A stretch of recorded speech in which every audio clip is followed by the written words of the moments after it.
y el mismo Dios de paz os santifique por completo, y todo vuestro ser, espíritu, alma y cuerpo, sea guardado irreprensible para la venida de nuestro Señor Jesucristo. La santificación se obtiene únicamente en obediencia a la voluntad de Dios. Muchos que deliberadamente pisotean la ley de Jehová pretenden tener un corazón puro y una vida santificada. Pero los tales no tienen un conocimiento salvador de Dios o de su ley. Se alinean en las filas del gran rebelde. Él está en guerra contra la ley de Dios, que es el fundamento del gobierno divino en el cielo y en la tierra. Estos hombres están realizando el mismo trabajo que su maestro ha hecho al tratar de invalidar la santa ley de Dios. A ningún transgresor de los mandamientos le será permitido entrar en el cielo, pues aquel que una vez fue un querubín cubridor puro y exaltado fue arrojado fuera por rebelarse contra el gobierno de Dios.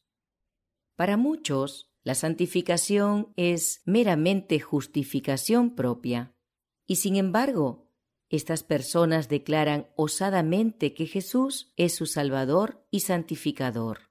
¡Qué engaño! ¿Acaso el Hijo de Dios va a santificar al transgresor de la ley del Padre, esa ley que Cristo vino a exaltar y honrar? Él testifica: yo he guardado los mandamientos de mi Padre.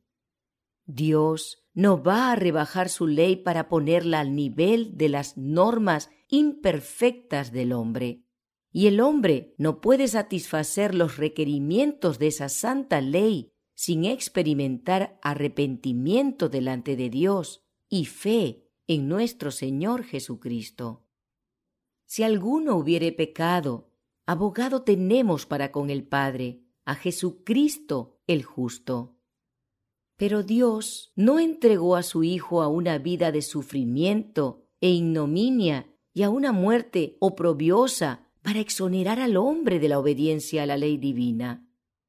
Tan grande es el poder engañoso de Satanás que muchos han sido inducidos a considerar que el sacrificio de Cristo no tiene real valor. Cristo murió porque no había ninguna otra esperanza para el transgresor.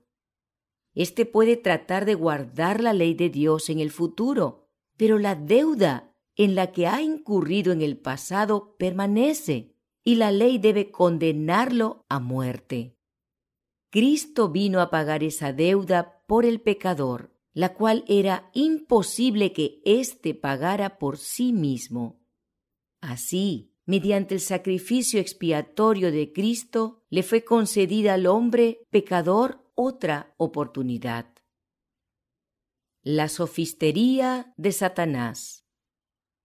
Es sofistería de Satanás la idea de que la muerte de Cristo introdujo la gracia para ocupar el lugar de la ley. La muerte de Jesús no modificó, ni anuló, ni menoscabó en el menor grado la ley de los 10 mandamientos. Esa preciosa gracia ofrecida a los hombres por medio de la sangre del Salvador establece la ley de Dios. Desde la caída del hombre, el gobierno moral de Dios y su gracia son inseparables. Ambos van de la mano a través de todas las dispensaciones. La misericordia y la verdad se encontraron, la justicia y la paz se besaron. Jesús, nuestro sustituto, aceptó cargar por el hombre con la penalidad de la ley transgredida. Cubrió su divinidad con humanidad y de ese modo llegó a ser el Hijo del Hombre, un Salvador y Redentor. El hecho mismo de la muerte del amado Hijo de Dios, a fin de redimir al hombre, muestra la inmutabilidad de la ley divina. Cuán fácilmente, desde el punto de vista del transgresor, Dios podría haber abolido su ley, proveyendo así una vía por la cual los hombres pudieran salvarse y Cristo permanecer en el cielo.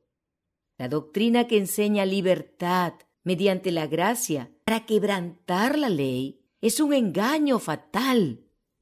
Todo transgresor de la ley de Dios es un pecador y nadie puede ser santificado mientras vive conscientemente en pecado.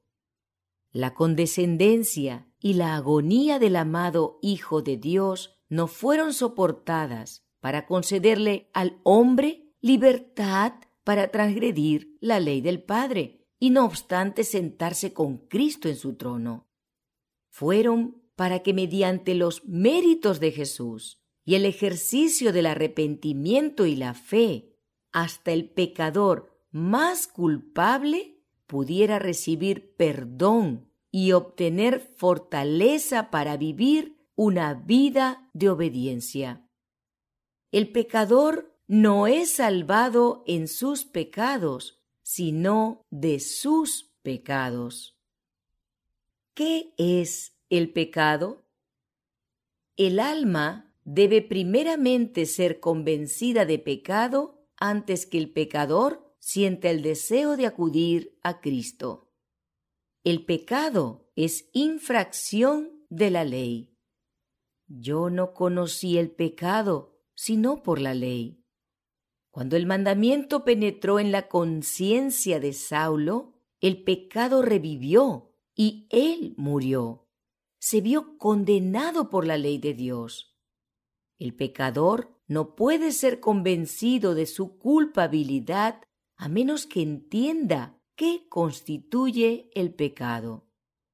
Es imposible para el individuo experimentar la santificación bíblica mientras sostenga que si cree en Cristo, da lo mismo que obedezca la ley de Dios o que la desobedezca.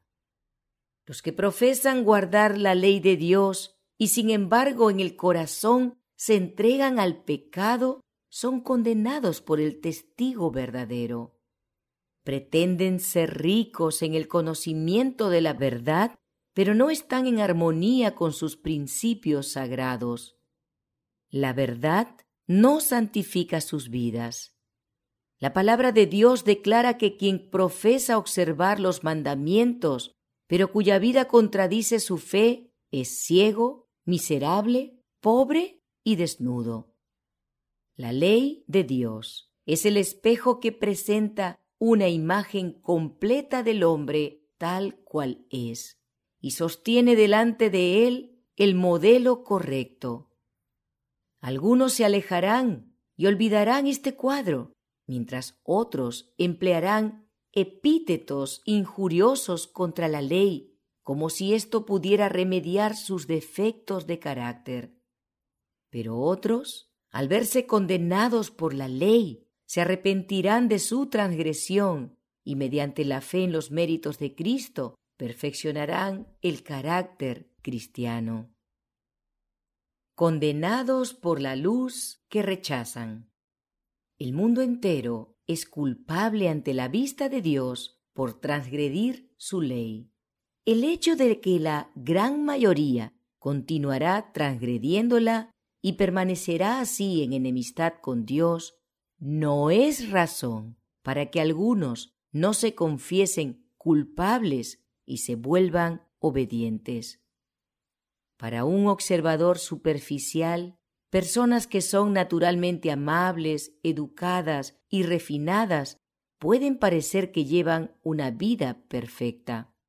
El hombre mira lo que está delante de sus ojos, pero Jehová mira el corazón. A menos que las verdades vivificantes de la palabra de Dios, cuando se presentan a la conciencia, sean aceptadas de manera inteligente y entonces cumplidas fielmente en la vida, ningún hombre podrá ver el reino de los cielos. Para algunos, estas verdades son atractivas por su carácter novedoso, pero no las aceptan como la palabra de Dios. Los que no reciben la luz cuando les es presentada serán condenados por ella. En cada congregación de la tierra hay almas insatisfechas, con hambre y sed de salvación. De día y de noche la carga de sus corazones es: ¿qué debo hacer para ser salvo? Escuchan anhelosamente discursos populares con la esperanza de aprender cómo pueden ser justificados delante de Dios. Pero demasiado a menudo solo oyen una oratoria complaciente, una declamación elocuente. Hay corazones tristes y chasqueados en cada reunión religiosa. El ministro dice a sus oyentes que no se puede guardar la ley de Dios. No es obligatoria para el hombre en nuestros días, afirma. Deben creer en Cristo. Él los salvará. Solamente crean.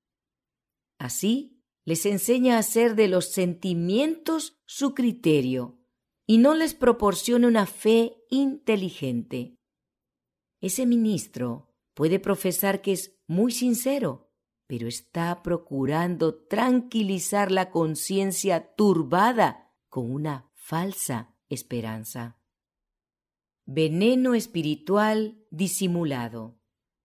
Muchos son inducidos a pensar que se hallan en el camino al cielo porque profesan creer en Cristo, mientras rechazan la ley de Dios. Pero al final descubrirán que estaban en el camino que conduce a la perdición y no al cielo. El veneno espiritual es disimulado por medio de la doctrina de la santificación y suministrado a la gente. Millares lo tragan anhelosamente, sintiendo que si tan solo son honestos en su creencia, han de estar a salvo. Pero la sinceridad no convertirá el error en verdad. Un hombre puede tragar veneno pensando que es alimento, pero su sinceridad no lo salvará de los efectos de la dosis. Dios nos ha dado su palabra para que sea nuestra guía.